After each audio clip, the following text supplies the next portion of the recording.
Second day of the impeachment trial was dominated by a presentation of harrowing audio and visual evidence. Democrats claimed and alleged that Donald Trump's loyalists were on a mission to kill House Speaker Nancy Pelosi and former Vice President Mike Pence. Trial managers put together excerpts from Trump's speeches to argue that he was not just an innocent bystander as he laid the groundwork for the deadly attack. House impeachment manager Joe Neguse brought the Senate's attention to Trump's choice of words in the days leading up to the riot. He argued that Trump's words had a very specific meaning. The words were used over and over in order to undermine his supporters' faith in the election result. In his speeches, Donald Trump told his supporters that the only way he could lose the election was if the elections were rigged. He didn't just tell them to fight like hell. He told them how, where, and when. He made sure they had advance notice, 18 days advance notice. He sent his save the date for January 6th. He told them to march to the Capitol and fight like hell. On January 6th, as Lead Manager Raskin said, the exact same day that we were certifying the election results. And what time was that rally scheduled for? The exact same time that this chamber was certifying the election results in joint session. When did he conclude his speech? Literally moments before Speaker Pelosi had gavelled us into session. Now here's an excerpt of one of Trump's speeches that was presented as an evidence of a deliberate attempt to cause violence. Listen it.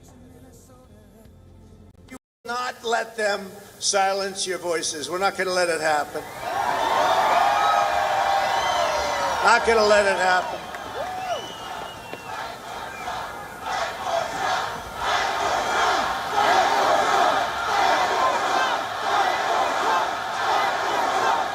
Thank you. And you have to get your people to fight, because you'll never take back our country with weakness. You have to show strength, and you have to be strong. And we fight. We fight like hell. And if you don't fight like hell, you're not going to have a country anymore. Representative Joaquin Castro argued that Trump did not deploy the National Guard or any other law enforcement agency despite multiple pleas to do so. He also mentioned that Trump did not send help or forcefully tell his supporters to stop the violence, even as the attack was unfolding on television. The bloodiest attack we've seen on our Capitol since 1812, and our president couldn't be bothered to even mention that help was on its way. And when President Trump had an opportunity to confront them as the leader of us all, as our commander-in-chief, what did he tell them? We love you. You're very special. This was not a condemnation.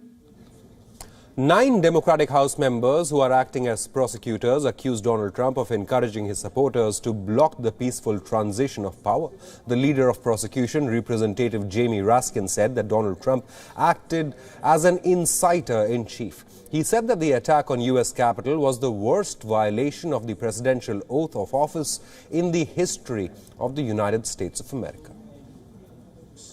Donald Trump committed a massive crime against our Constitution and our people, and the worst violation of the presidential oath of office in the history of the United States of America. If anyone ever had a doubt as to his focus that day, it was not to defend us, it was not to console us, it was to praise and sympathize and commiserate with the rampaging mob. It was to continue to act as inciter-in-chief, not commander-in-chief, by telling the mob that their election had been stolen from them.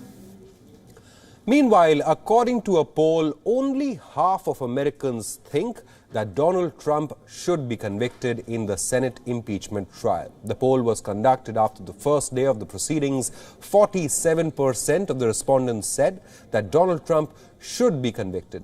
However, 40% of the polled people said that Donald Trump should not be convicted, while 13% had said they are not sure about the conviction.